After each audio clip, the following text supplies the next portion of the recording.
Début de semaine à tous, Madame, Messieurs, merci de nous rester fidèles et suivre ce magazine Kiosque de ce lundi 8 janvier 2024. Alors, un seul sujet domine l'actualité ce matin, c'est l'annulation du suffrage de 82 candidats aux législatives nationales, provinciales, ainsi que l'élection de conseil communal du 20 décembre 2023. Nous allons analyser les sujets avec nos invités, avec une question qui hante les esprits ce matin.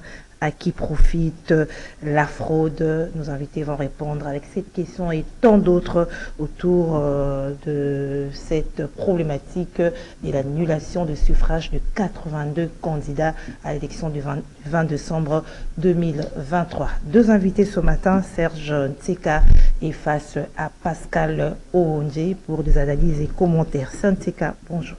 Bonne année, merci de l'invitation. Merci. Alors, je salue à tous les téléspectateurs, l'équipe de Kiosque, vous-même, mon Thierry Moreau et tous les autres.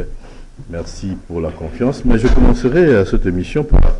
on m'a envoyé une image de Mbandaka où un médecin est en train de faire le tour des salles dans un hôpital immergé, quoi. Donc...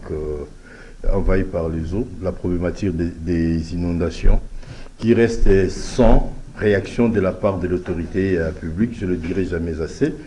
De plus en plus, les eaux montent, de plus en plus, il y a des détresses, de plus en plus, il y a des souffrances des populations. Même si en termes de prévision, on n'a pas vu venir, on a des instruments ici, Metelsat et tous les autres, et personne n'a vu venir cela, mais... en termes de réaction, on devait voir, ne serait-ce que les autorités proches de la population. On parle des élections, oui, mais ça, quel sens si celles-ci ne peuvent pas avoir un impact sur la vie des populations? Qu'est-ce qui nous convainc demain que nous serons écoutés, que nous serons accompagnés, si maintenant, quand il y a une catastrophe aussi grave que celle-là, ça ne touche personne, quoi. J'inviterai en tout cas toutes les autorités à gérer la situation actuelle. Oui, les élections, oui, mais la République doit exister. Les élections, oui, les gens doivent vivre. Et cette indifférence nous fait craindre l'avenir, quoi. Et de nature à faire perdre la confiance et aux autorités et aux institutions, parce que déjà à côté ici à Brazzaville, on sent des interventions un peu partout, c'est vrai. Nous reconnaissons que c'est une catastrophe, mais allez-y voir la cité du fleuve. La régie des eaux a des difficultés aujourd'hui pour produire de l'eau à cause des inondations. Il y a l'usine de Ngalema, du Tex Africa, l'usine de l'ozone, dont les captages est presque... immergé en ce moment, la nouvelle usine inaugurée par le chef de l'État. L'Asten, n'en parlons pas parce que l'Asten a besoin d'eau, mais peu d'eau, ça empêche la production. Trop d'eau également empêche la production et une meilleure desserte. Donc il y a nécessité aujourd'hui que le pouvoir public puisse être regardant, fasse son travail, parce qu'il y a un gouvernement, hein, c'est pas des missionnaires, c'est un gouvernement qui reste en place jusqu'à la nomination du nouveau, qui devrait venir un peu plus tard, mais pour l'instant, ces messieurs le ministre, Excellence, devaient rester dans leur bureau pour faire leur travail, répondre aux urgences. Il y a tout ici, il y a la loi, il y a des services, il y a des ministères humanitaires, affaires humanitaires, affaires sociales, et j'en passe, intérieur, et on les attend sur le terrain. On voudrait voir la volonté d'accompagner les chefs de l'État et voilà, c'est sur le terrain que ça devait Merci Serge Ntseka. Donc l'eau ne sèche pas et les secours aussi n'arrivent pas. Les secours n'arrivent pas. En fait, il faut avoir l'honnêteté de reconnaître que ce qui arrive là, c'est une catastrophe. C'est un phénomène naturel. La dernière fois, selon la régie des voies fluviales, si je m'abuse, c'était en 1961. Donc, il y a le fleuve Congo a un débit d'entre 40 et 80 000 mètres cubes secondes, donc 1000 mètres cubes secondes. Donc, cela peut arriver à tout moment, mais le problème est que comment nous réagissons comme État comme société. Voilà, c'est là où se trouve le problème. Merci. Pascal Oronge, bonjour. Bonjour Gisèle, bonjour Serge, même si depuis un moment fou, meilleur vœu, on se retrouve aujourd'hui. Merci également à ce que j'ai eu comme information lorsqu'on a invalidé les 82 candidats. Beaucoup m'ont appelé demandant si Doudou Moutiri n'a pas été invalidé. Non, non. Lui n'est pas invalidé, Doudou Moutiri n'est pas concerné, il n'est pas impropre comme beaucoup qui ont été cités par la CENI. Et le cas des inondations évoqué par Serge est évident, aujourd'hui ça devient insupportable. Le quartier proche de la ville aujourd'hui, c'est le bon marché, il est ici à 2 mètres. Mais aucune route pour arriver au bon marché aujourd'hui. Vous voulez aller au bon marché, il faut prendre poids lourd. Et imaginez, lorsque vous êtes vers Baramoto, pour contourner, c'est un casse-tête. Parce que simplement, Flambeau n'est plus fréquenté, le volume d'eau ne permet plus aux véhicules de passer. Quand vous êtes au début de Bralima, la route qui mène vers le poids lourd, là, ça ne passe pas. Et même le Flambeau lui-même ou elle-même, ce n'est plus praticable. Vous prenez, si vous voulez prendre Itaga pour sortir Kabambar et partir, à Itaga c'est pire parce que là, même la population a déjà quitté. Les liés, ils ont quitté leur maison. Le volume d'eau, aucun véhicule ne peut oser passer. Jusqu'à Itaga. À Itaga, aujourd'hui, il n'y a pas passage. Le volume d'eau, aucun véhicule ne passe. On a cherché des pirogues, ainsi de suite. Ça devient très compliqué. Je vous le dis franchement. Mais pire encore, quand vous avancez, il n'y a pas de route. Kabambar est totalement délabré. Itaga en question, avant d'arriver à Kabambar, c'est totalement impraticable. Si vous voulez prendre Luambo Makiadi, mais la route n'existe pas. Voyez-vous? Et donc, c'est dans ces conditions. J'ai aimé Serge lorsqu'il dit que le gouvernement doit faire le travail, il est encore là. Mais c'est là que je reviens sur les lois qui ont été taillées sur mesure à l'époque de Joseph Kabila. Un ministre en fonction ne devrait pas aller aux élections sans avoir démissionné. Mais on a cautionné que les ministres aillent aux élections tout en gardant leur poste. Mais c'est dangereux. Ça veut dire qu'aujourd'hui, la réflexion est comment je peux être élu, au moins sans être comme Ngobila, s'esquiver un peu de l'écran. Donc l'effort maintenant, comment je peux être élu, au lieu comment gérer le pays.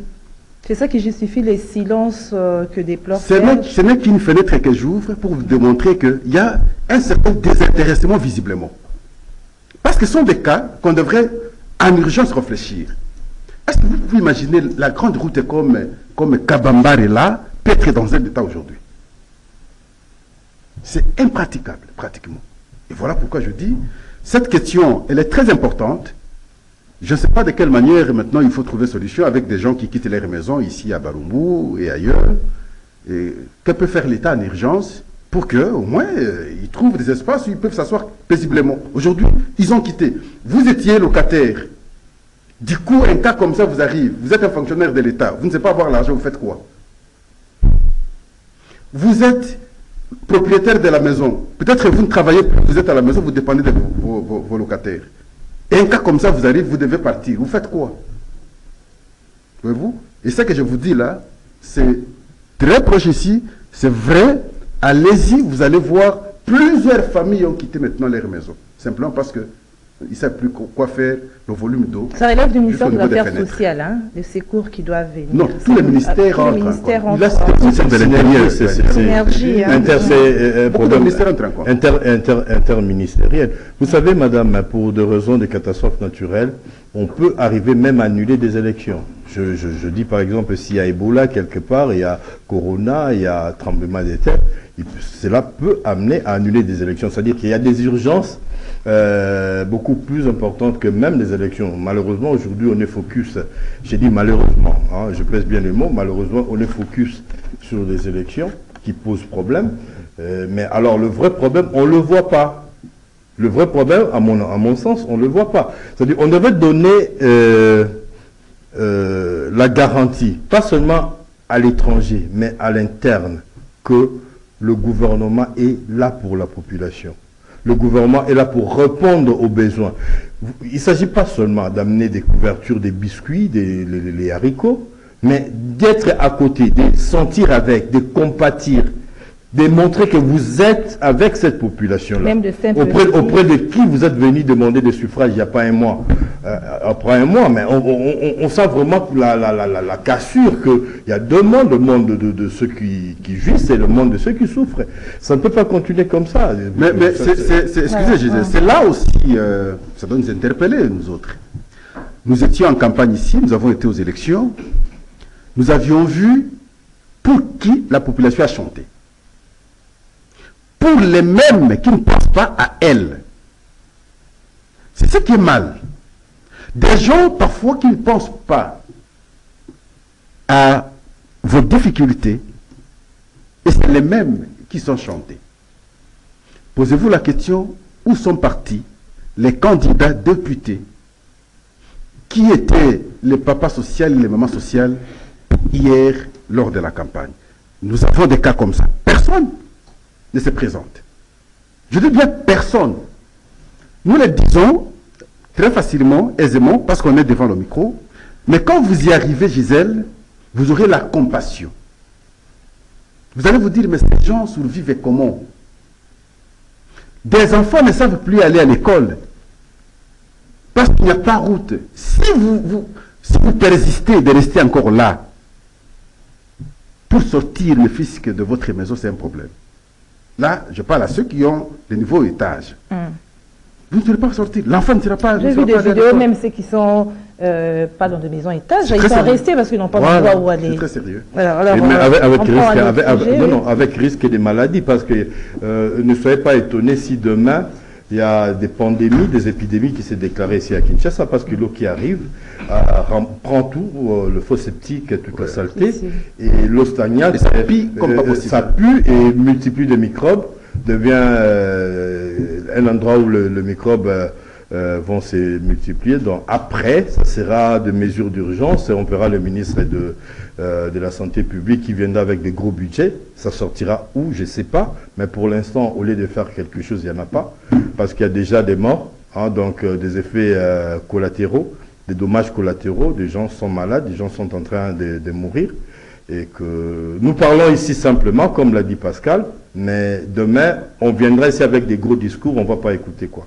On n'écoutera pas. Les autorités sont interpellées. Alors nous prenons notre premier sujet, notre sujet principal d'ailleurs, c'est l'invalidation des candidats aux élections du 20 décembre 2023, législatives, nationales, provinciales, même les conseillers communaux, Pascal Oronji. Comment vous avez reçu ces invalidations? J'étais content et confus en même temps. Content parce que, en toute réalité, quand vous regardez les noms qu'on a présentés, ils semblent être des malpropres de la société, à travers leur agir, dans le passé comme dans le présent. Et je me suis dit, ah mais c'est que la CENI n'est pas allée très loin de la réalité. Donc quelque part, on peut applaudir parce qu'il faut sanctionner des gens qui impriment les antivaleurs dans la société. De ce point de vue, j'ai été content. Le 82 qu'on a annulé. Je dis, quand vous prenez, pas totalement, quand vous prenez le nombre, sinon la majorité des gens qui ont été cités, généralement, sinon, si vous savez lire notre société, vous allez vous rendre compte que ce sont des gens qui ne sont pas loin de ce qui a été reproché par la CENI. Mais il y a quand même des professeurs d'université. Le professeur d'université veut dire quoi? Les journalistes? Donc le professeur est plus valeureux. Donc le professeur incarne même des tricher à l'université. Donc le professeur incarne plus de valeurs plus qu'un journaliste, c'est ça? Lui prêche à l'université, mais vous prêchez au monde entier. Nous avons appris. Vous ne pouvez pas vous référer à un professeur. Le professeur se réfère à vous. Vous vous enseignez le monde entier, mais lui n'enseigne pas le monde entier. Lui enseigne l'auditoire. Vous êtes un grand professeur, de plus qu'un professeur qui enseigne à l'université devant 4-5 étudiants. Mais vous enseignez le monde entier. Ce n'est pas le fait d'être professeur qu'on incarne des valeurs, non. Et donc, le premier volet, j'ai démontré que j'ai été quelque part content parce que ces gens nous ont emmerdés avec les antivaleurs depuis longtemps. Mais de l'autre côté, sur le plan de la procédure, je me suis dit, mais est-ce que la CENI ne se limiterait pas à formuler une requête à la Cour constitutionnelle, l'instance habilitée, n'est-ce pas, à sanctionner, à valider ou invalider? J'ai eu l'impression que la démarche de la CENI aurait été celle-là. Une requête auprès de la Cour, et la Cour maintenant apprécier est-ce qu'il faut invalider ou il faut valider. Attendez, c'est-à-dire que la CENI ne devait pas rendre public et annuler... je pense que j'ai eu l'impression, moi Pascal, que ce n'est pas sa compétence. J'ai eu l'impression que ce n'est pas sa compétence. Parce que lorsque j'ai osé lire la loi électorale, je n'ai pas vu la loi électorale permettre ainsi ou donner un tel pouvoir à la CENI.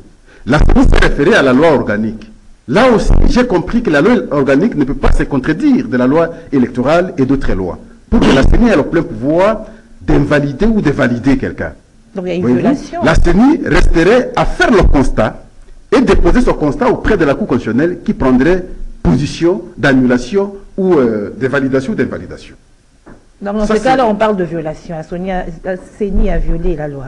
Vous voulez dire ça? Non, je ne dis pas que la CENI a violé la loi. Je dis que lorsque j'observe, j'ai l'impression que... L'impression? Non, j'ai l'impression, après avoir lu, que la CENI aurait dû, je suis toujours dans les conditionnels, aurait dû formuler une requête et la déposer à la Cour constitutionnelle, instance habilitée à invalider ou valider les candidats ou les résultats. Conformément à la lecture de la loi. On voit votre lecture sur la loi, voilà. Mais bien entendu, parce que... Il y a eu violation. Non, ne concluez pas comme ça. Je suis un scientifique et je n'ai pas la prétention de tout maîtriser.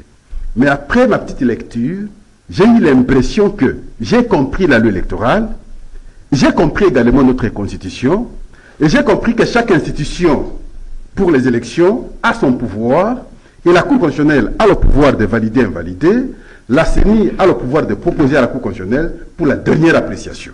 Voyez-vous, ça c'est la lecture de Pascal Owondje. Mais quant à conclure définitivement, je ne vais pas avoir cette prétention, parce que ce n'est pas toujours bon d'être contredit. Lorsqu'on est scientifique, ben, ce n'est pas aussi mauvais, même si on peut aimer la dialectique, mais je pense ici que la CENI aurait dû se limiter à confectionner une requête et la déposer auprès de la Cour constitutionnelle pour appréciation au dernier ressort. Voilà, c'est votre lecture après ces invalidations. Alors, certes, c'est qu'à vous également, comment vous avez reçu cette nouvelle d'invalidation des 82 candidats aux élections de décembre? D'abord, je reconnais que la CENI a travaillé dans des situations, je dirais, très difficiles, que ça a été courageux de sa part d'arriver jusque-là pendant que tout le monde demandait un temps pour réajuster, pour ajuster, pour arranger. La CENI est allée tête en avant pour organiser ces élections. Je dirais que c'est une grande gageure. Ça, il faut le mettre à l'actif de la CENI. Invalider certains candidats ne serait que rencontrer ce que tout le monde attendait d'une certaine façon. À défaut d'annuler la totalité des élections, du scrutin, on tape sur les responsables parce que ça a été patent. Hein. Tout le monde le disait, et à un certain moment, les langues se sont déliées, les politiques s'en sont mêlés pour dire que c'est de la mauvaise foi, c'est une guerre politique entre l'opposition qui se dessine et la majorité aussi en gestation, qui s'est laissé des colibés comme ça. Mais la CENI je crois, a confirmé ce que la plupart des Congolais, des citoyens ont constaté, qu'à certains endroits, il y a eu des irrégularités, il y a eu des fraudes, il y a eu même tout ce qu'on a reproché à ces gens-là. Ce sont les seuls? Je ne pense pas. On a parlé du premier lot. La CENI aura le courage de continuer au vu et au su de toutes les réactions que nous enregistrons, de toutes les menaces. Je ne voudrais pas le rappeler ici parce que certains rentrent vraiment dans le registre je sais pas, de l'irrationnel. Je vais être poli, dans le registre de l'irrationnel. Non, au jour d'aujourd'hui, il y a eu des gens qui ont gagné les élections avant la date, quoi. Des gens qui étaient sûrs. On a vu les gens sur la toile montraient le PV, tellement de PV, et sur certaines d'entre elles, ces gens-là, c'était des personnes qui donnaient des leçons, qui rappelaient aux autres qu'ils ont longtemps travaillé ici, ils ont bouffé l'argent, ils se sont servis de la République. Mais sur le plan, je me situe sur le plan purement éthique, sur un plan purement moral. Qu'est-ce que cela représente, avoir une élection qui est truffée des triches, où le matériel électoraux ne sont pas protégés, où les personnes même habilitées à sécuriser, à organiser, eux-mêmes se retrouvent dans la fraude. Vous avez parlé des professeurs d'université et des journalistes. Mais à qui est-ce qu'on peut se référer aujourd'hui? À qui? Si dans une société, on rentre dans un rapport de mémété dont tout le monde est comme tout le monde, il n'y a pas des sages, il n'y a pas de personnes honorables, il n'y a pas de personnes auprès de qui on peut aller en consultance pour trouver des solutions. Nous ne sommes plus une société. Ou si la seule valeur pour notre société reste le matériel, reste l'argent, reste tout ce que le pouvoir. Alors nous arrêtons d'être une société. On devait avoir des personnes ici, des références, des professeurs, des sages, des anciens, qui garderaient une certaine distance par rapport à la gestion de la chose publique, auprès de qui tout le monde pourrait aller aujourd'hui en consultance. Mais on voit, qui est-ce qu'on voit là-bas? Des gens qui ont géré, des grands responsables, des gens longtemps qui ont été dans les affaires, et aujourd'hui ils reviennent avec pince à rire et avec arrogance, et pour montrer que eux, ils sont les meilleurs. Mais vous êtes meilleurs en quoi? Parce que l'organe qui organise les élections vous cite comme tricheur. Justement, par rapport à cet organe, il y a certaines personnes, hein, c'est-à-dire que ce que les candidats ont fait dans le cycle passé, ils voulaient encore les répéter cette fois-ci, mais avec Kadima, ça n'a pas tenu. Non. C'est-à-dire Kadima nous a promis des élections comme jamais on les a eu dans ces pays. Maintenant, si je prends le propos de Kadima, et c'est qu'on voit sur le terrain, parce qu'in fine, le responsable de l'organisation des élections, c'est la CENI, c'est-à-dire c'est le président Kadima. Quand on parle de Kadima, on ne parle pas de lui comme individu, on parle de lui comme président. Quelque part, la CENI endosse la responsabilité. Comment la machine s'est retrouvée entre les mains de Pascal Oronje, par exemple, ce n'est pas le cas. J'illustre seulement. Comment, par quel mécanisme, qui était censé sécuriser les machines? On dit que l'agent de la CENI... Alors, il y a autre chose qu'on ne voit pas. Ça se passe entre nous, hein, ici chez nous. Mais le regard des autres, c'est que nous regardons des étrangers. On se plaint toujours qu'on ne nous aime pas. Il y a des gens qui sont contre nous, même les gens qui n'ont jamais organisé des élections. Chez eux, aujourd'hui, ils trouvent des mots pour nous critiquer.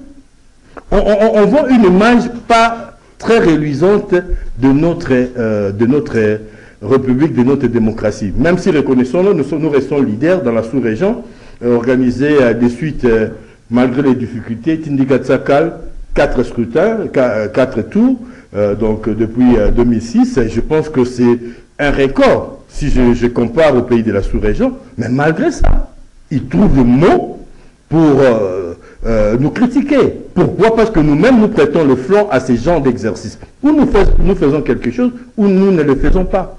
Si on veut organiser des élections, que ce soit des élections. Tout à l'heure, Pascal qui a lu un peu la loi, semblait dubitatif par rapport à l'action de la CENI.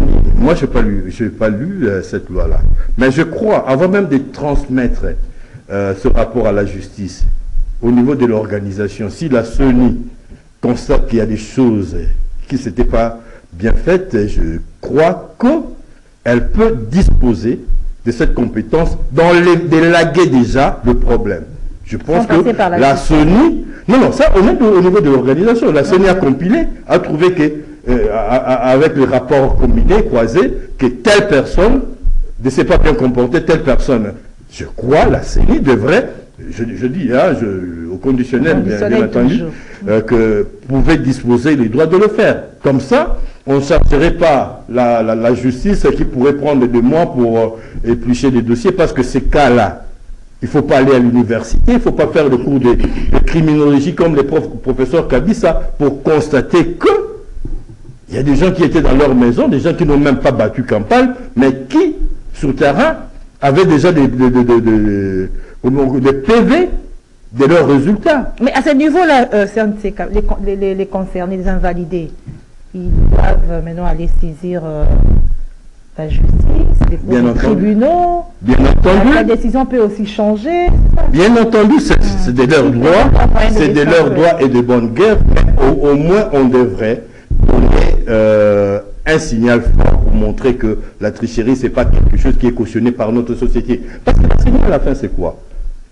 C'est une organisation citoyenne. On a confié l'organisation des élections en République démocratique du Congo à la société civile, de manière à ce qu'on puisse garantir l'équité. Et si cette société civile, vers laquelle la société s'est réfugiée pour chercher la paix, n'assure pas, alors on court à l'éclatement du Congo. Et moi, je crois que sur le plan moral, encore une fois, c'était important, sanctionner.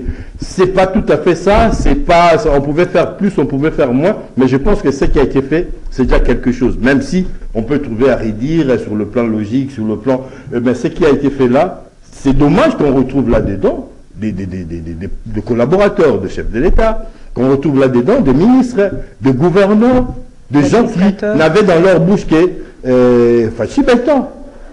Donc, on doit quitter l'étape des slogans. Comme c'est écrit dans les Écritures, c'est pas celui qui crie Seigneur, Seigneur, Seigneur, qui est quelqu'un de Dieu. Non. Plutôt les gens qui travaillent aujourd'hui sur le terrain, qui sont les fascistes qui sont proches de la population, quand le président lui-même dit, son leitmotiv, c'est le peuple d'abord. Qui sont proches de la population aujourd'hui? Ils sont proches des jets, proches des jeeps, proches de millions, et proches des maisons ici et ailleurs, pas proches de la population.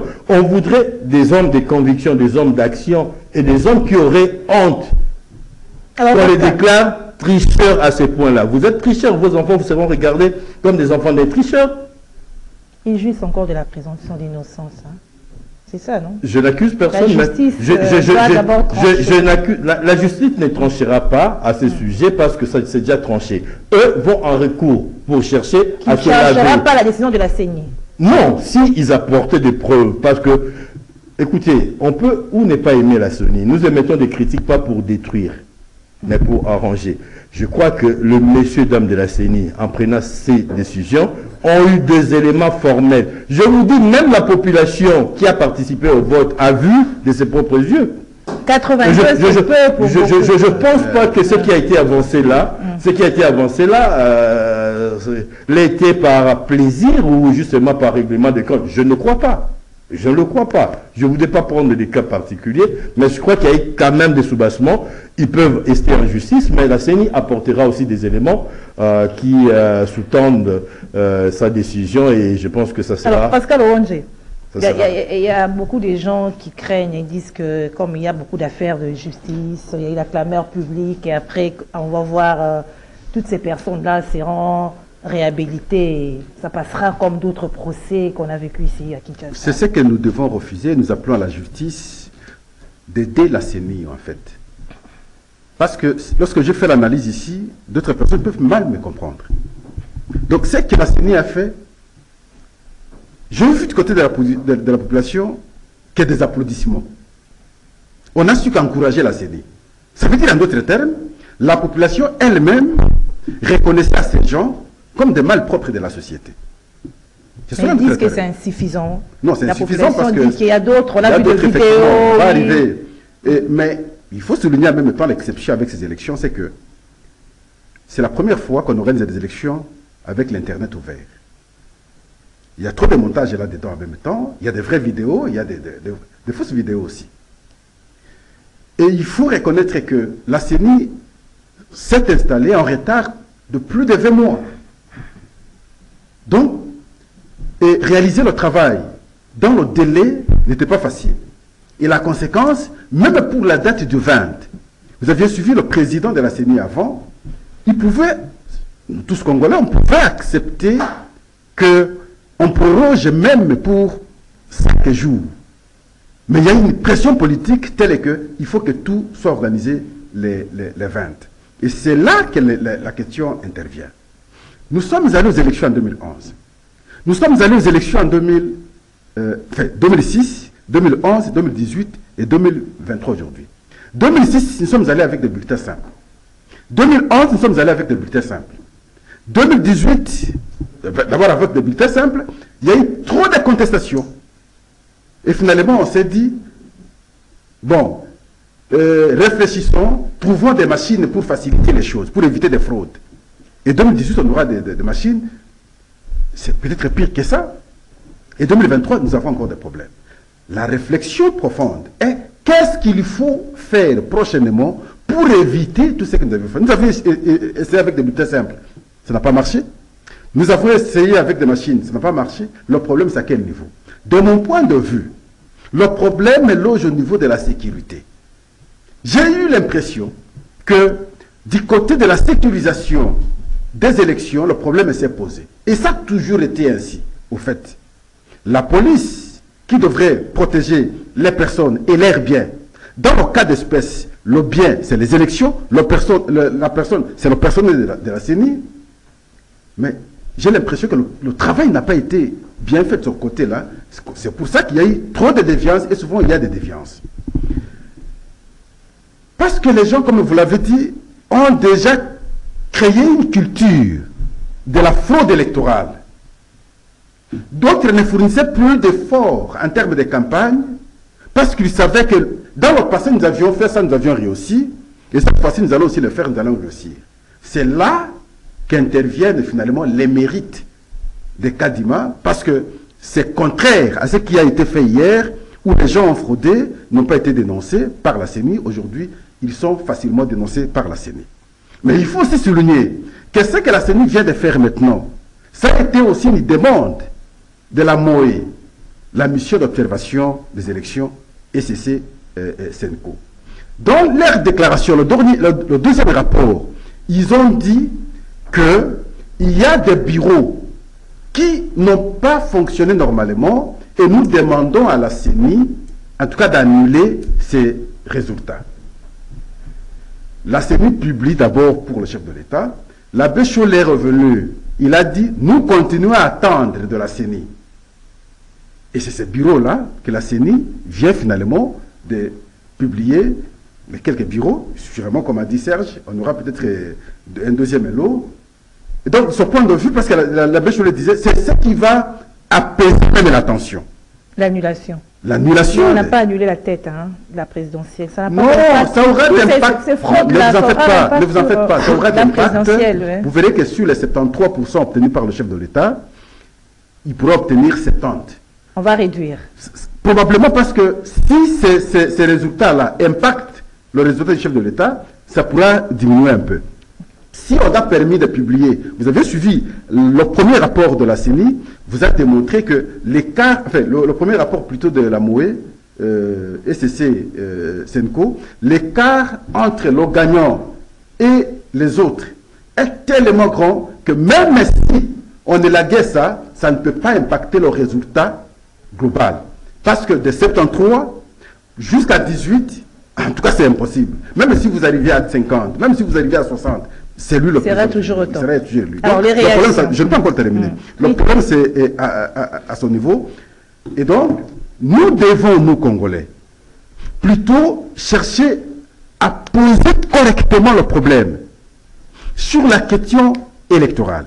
Mais en même temps, nous devons reconnaître la question que vous m'avez posée la fois passée, des jeunes démocraties, effectivement, nous les sommes. Les pays, les vieux pays démocratiques connaissent les problèmes. Je veux vous rappeler, parce que je vous rappelle toujours, les États-Unis ont organisé les dernières élections.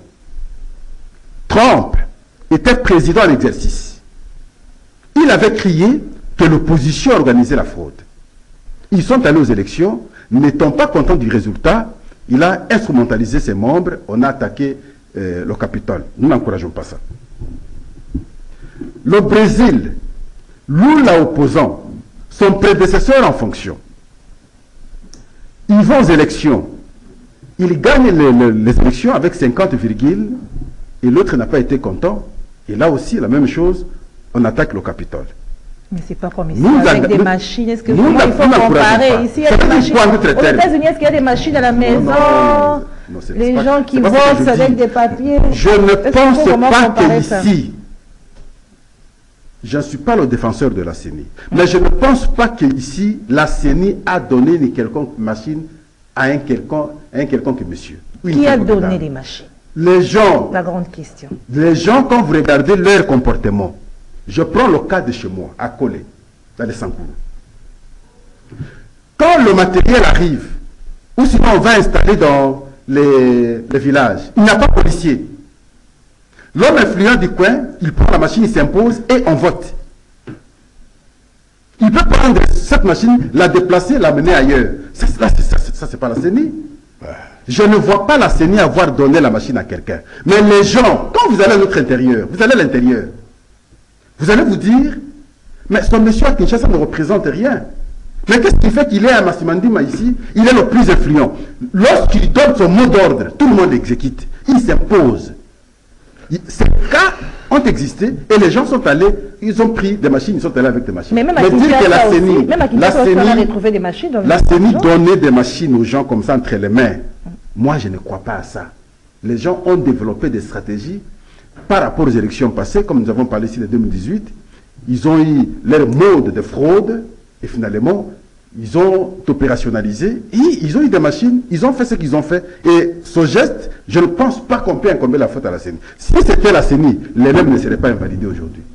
Alors, vous voulez répliquer? Je voulais dire quelque chose. J'ai dit tantôt ici, nous devons dans notre société garder un certain respect pour une catégorie de personnes. Je suis surpris ici d'entendre Wanje citer la mission d'observation CENI et CC. Senko, oui. C'est Senko et CC, excusez-moi. Mais parce que ces gens-là ont été vilipendés, tensés dans leurs propos. Et aujourd'hui, c'est le seul rapport d'observation, il y a quelques missions d'observation, le seul mission d'observation qui a apporté une certaine quiétude, qui a fait que Kadima se repose. Pourquoi? Parce qu'à un certain moment, on voudrait que tout le monde chante le Djalelo, chante les honneurs, les louanges à la gloire d'eux. Une société, c'est pas ça. C'est juste pas les gens sur qui hier on a tout jeté, l'opprobre, des insultes. Il y a eu des insultes de la part de certains accompagnateurs du chef de l'État. Allez-y sur la toile, vous allez le voir, sur certains membres des responsables d'église. Mais maintenant qu'ils disent, donnent un rapport qui semble aller dans le sens des intérêts de certains, et tout le monde applaudit. Ça ne fonctionne pas comme ça. Votre papa, Pascal, même s'il dit des choses contre vous en public, vous ne serez pas d'accord avec lui, mais ce ne sera jamais d'être votre papa. Le respect. C'est ça ce qui manque ici. C'est ça ce qui manque. Non, non, je parle de la société, je parle du respect lié, je dirais, à la catégorie de certaines personnes qui sont ici. Parce qu'en cas de problème, ce sont ces gens-là qui interviennent. Et là, je crois que la déclaration de Senko, contrairement à tout ce que nous avons entendu, a apporté un peu plus de Senko SCC, mission d'observation, ça a apporté la paix. Et puis, nous attendons peut-être les rapports des évêques qui pourront arriver, parce que quand ils se retrouvent dans leur session, ils font toujours des organisations, des déclarations, qui iront dans le sens de ces rapports-là. Parce que le plus important aujourd'hui, c'est quoi? C'est de protéger la paix. On n'a pas eu de meilleures élections du monde, mais nous devons aujourd'hui faire en sorte que nous vivions en paix, que l'unité nationale ne soit pas mise en moule, que ceux qui voudraient attaquer le Congo, dans tous les sens, même depuis le Kenya, ne puissent pas avoir des raisons, à travers ces élections, de nous frapper. Voilà. L'opposition a eu de la matière scientifique, comme vous venez de l'évoquer, on a suivi Fayoulé, son groupe, ils étaient même divisés, ils sont maintenant unis autour de cette question. Ils disent que la CENI cherche à se dédouaner, on doit seulement annuler les élections. Qu'est-ce que vous en dites? Non, je crois que c'est irréaliste. Et bon, c'est peut-être sous le coup de l'émotion, mais c'est pas ça ne serait pas réaliste. Déjà, nous avons eu des élections qui ont coûté très cher. Et je ne crois pas non plus que le gouvernement pourrait avoir de l'argent ici et maintenant pour organiser ces élections. Et nous avons pris l'habitude d'organiser les élections avec l'argent des Congolais. Et je ne vois pas celui qui amènerait ces milliards pour nous imposer des élections. Ceux qui se réunissent aujourd'hui avaient intérêt à se choisir un candidat unique, à se coaliser pour faire face au candidat de la majorité, au candidat sortant. Ça n'a pas été fait. Encore une fois, la problématique de gestion des égos, des ambitions. Tout le monde ne supporte pas tout le monde. Tout le monde se voit au sommet.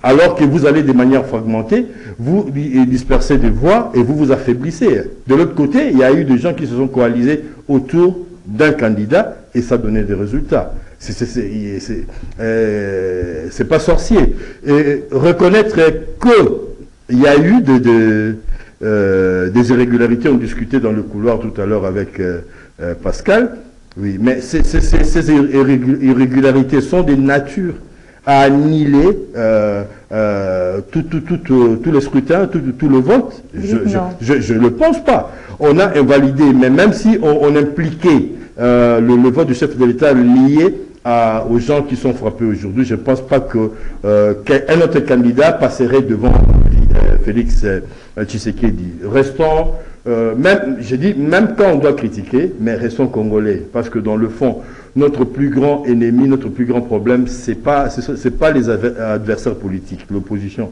C'est ceux qui sont dehors, ceux qui voudraient voir la déconfiture du Congo, ceux qui voudraient nous voir dans notre mauvais jour, c'est-à-dire qu'on ne donne pas l'occasion, même si je ne suis pas élu, même si j'ai pensé vraiment devenir président, je ne le deviens pas, au nom du Congo, du bien-être de ce pays, nous devons faire un effort de nous surpasser. De même, ceux qui sont au pouvoir aujourd'hui, le président Tshisekedi sera plébiscité par la Cour constitutionnelle, j'attends aussi une certaine modestie, profil bas. Pourquoi Tshisekedi a été élu? Sur base de son discours, protégeons les pays, ne laissons pas aux étrangers. Les gens qui ont voté pour Félix Tshisekedi ne l'ont pas voté parce qu'il est de l'UDPS, parce qu'il a été meilleur président, mais parce qu'ils croient en lui, en sa bonne foi, en sa capacité de rester, de garder ces pays unis. Je le crois. Hein, comme lui m'avait dit. Oui. Et sur base de cette affaire-là, je répète ce que j'avais dit la dernière fois, on a pouvoir en abisso. On avait entendu ça la fois passée, ça ne passera pas. Le président Tshisekedi sera notre président, le président de tous les Congolais. Il va travailler pour l'unité nationale, pour le bien-être des Congolais. Et ce collaborateurs, ceux qui seront autour de lui, devront participer à cette vision-là. Merci Samsek. Alors des réactions, juste après, on a vu des personnes concernées par ces invalidations réagir à travers X, les réseaux sociaux. On a vu par exemple Singhi Poulou qui dit qu'il va, dans les heures suivantes, dévoiler là où ils ont, qui les avaient donné ces dispositifs électroniques de vote. On a suivi Collectumba qui dit que il laisse tout entre les mains de Dieu et que c'était la chasse à l'homme. Hein? Elle a dit des histoires pareilles. On a suivi par exemple l'autre de l'ACP, le ministre provincial. Moutamutu, qui a même cité le secrétaire général de l'UDPS. Voilà un peu. Comment est-ce que toutes ces réactions, Kiki Moulumba, les professeurs, l'autre professeur Bokolombe, on a suivi tous ces gens-là. Comment vous avez reçu ou comment est-ce que vous percevez toutes ces réactions? Surtout la réaction de Tigui Poulou. Il va citer. On attend toujours qu'il cite. Vous savez, beaucoup sont en politique sans autres services connexes. Sans la polique, il ne vit pas. Et à ce moment-là, vous n'allez pas l'empêcher de réagir brutalement parfois. Et dans la vie, il faut savoir gérer ses émotions. Un homme qui ne sait pas gérer les émotions, c'est un homme dangereux et exposé. Face à un cas, il faut un comportement. Choisir quand réagir. Ce n'est pas dans l'émotion, dans la précipitation. Donc, je ne saurais pas analyser le point de vue donné par les uns et les autres dans la précipitation. Ça, c'est de l'émotion. Ce n'est pas ce qui est important. Mais je vais analyser un point parce que Serge a évoqué la paix. La question fondamentale à ce jour.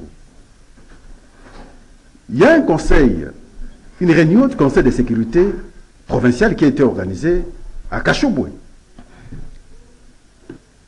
C'est là que je salue, en fait, le maire de Lubumbashi, Martin Kazembe, parce que l'engagement, sinon la détermination pour ramener la paix après instrumentalisation de la population par certains politiques, et je dis, nous n'avons pas besoin de ça aujourd'hui.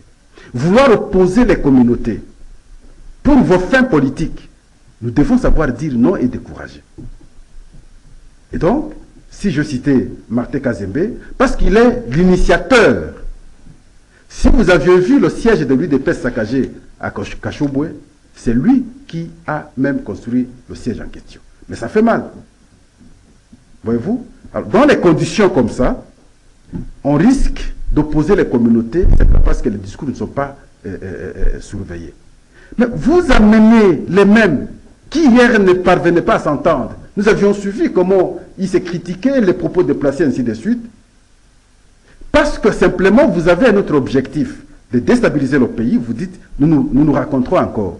Mais l'objectif essentiel hier, d'avoir un candidat unique, pour des raisons essentielles, l'égocentrisme a fait que les gens ne s'accordaient pas. On leur a donné des béquilles, hein, de la matière, alors ils sautent sur ça. Béquilles vont marcher où? Ça va s'arrêter, il n'y a pas de problème, ce n'est pas la première expérience. Vous voulez que je vous rappelle? 2006, Jean-Pierre Bemba avec son arsenal militaire. Nous avions perdu des gens ici, nous regrettons. L'ami de Serge était décédé. Paix à son âme, Igo Tanzambe.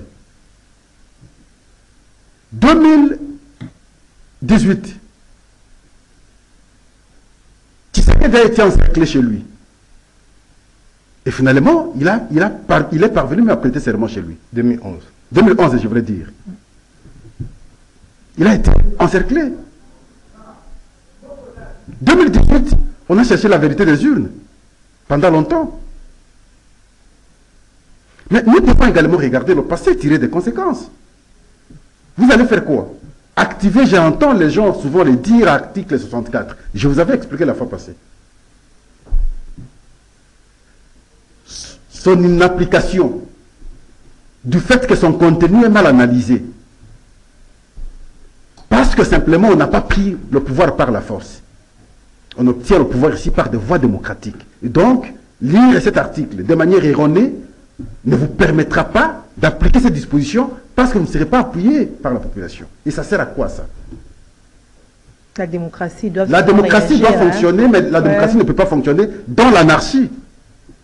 C'est dans l'ordre, dans le respect des lois que fonctionne la démocratie. Si la démocratie doit fonctionner dans l'anarchie, dans la violence, sinon les violations plutôt, je voulais dire, des dispositions légales, à ce moment-là, ce n'est pas la démocratie. Et donc, ici, nous prêchons la paix. Nous voulons que nous sommes allés aux élections. Oui, il y a eu des impairs. Oui, il y a eu des orientations, des déviances plutôt. Oui, mais ce qui est plus important après les élections, c'est avoir un pays calme. Et insister plutôt à ceux qui sont élus de comprendre qu'ils ont une grande, je veux dire, responsabilité. Ils ont un grand appel de la population pour qu'ils réalisent leurs attentes. L'attente de la population aujourd'hui, c'est manger bien, circuler bien, avoir une vie paisible, avoir la paix, ainsi de suite. C'est cela le discours que nous devons développer aujourd'hui pour les pousser à réaliser ce que la population attend. Pascal. Et nous amener à des divisions, nous amener à des discours de séparation, nous amener à des discours de guerre, nous amener à des discours de manifestation. Pascal. Je pense que ce n'est pas très important. Justement, à la suite de ce que Pascal venait de dire, c'est ça qu'il faudrait craindre. Ce n'est pas seulement l'activation de l'article 64 avec ses corollaires, mais aussi des actions des SAP en direction de l'étranger. Nous connaissons les politiques congolais par les passés, on l'a vu. Avec Mobutu, des gens ont circulé dans toutes les capitales du monde pour dire n'aidez pas ce pays-là. Et nous avons payé les frais.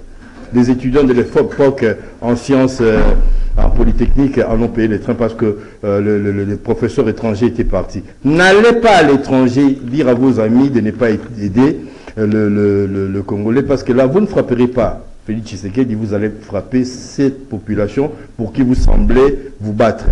Alors, si vous n'êtes pas d'accord, il y a des cadres, des concertations, parlez entre vous, les Congolais doivent se parler, les leaders doivent se parler, parce que déjà, ils ont l'avantage d'avoir été ensemble à Genval et Lamouka. C'est le même, c'est le groupe, c'est l'opposition d'hier.